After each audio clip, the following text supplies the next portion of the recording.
Kasi lang kami dito sa dagat. Wala kami ikot ang barko.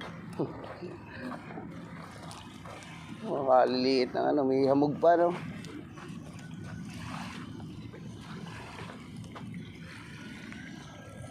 Kala mo ano, Pasok.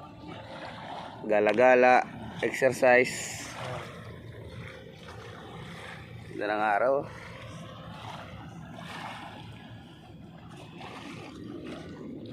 Doon sa ano, Naik, yung tropa ko na nagpasok dyan. Nag-aano rin kami natulong din kami sa mga nag-aano ng bangka eh. Oh, sa taas ng tataas pa.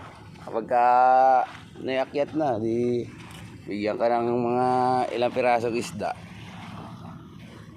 Kasi kami guys.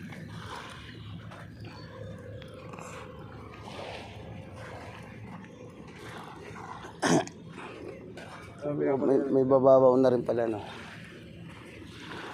Ay, sarap ng kuroko dyan, oh. May mga isda. Kasi yung ilo na dito sa pagkara. Layo-layo na yan. Baybayin natin sa kaya tayo lalabas dyan. Ayun na yun oh.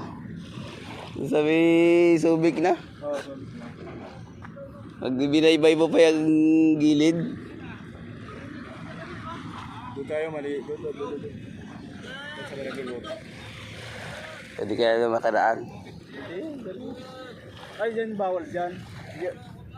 Dito mo. Ah, dyan tayo lalabas mamaya. Dito. Makikiraan lang naman tayo. Sasabi. Hindi kaya bawal dito. Di tatanong lang natin. Raser yan. Para medyo mapalapit yung ating lakad papuntang highway. Tatanong na tayo papuntang highway. Masalimutin din natin eh. Oo, mainit. Ay dilim. Maganda. Ito, ginagawa nila yung galing sa dagat dyan. Tapos ilalagay ng dito. Ayaw kung paano napupunta dito yung barko. May siguro yung sakyan. Baka Pakutin ang bako pataas. inaabangan lang dito siguro. Diyan sa gilid tapos itutulak naman.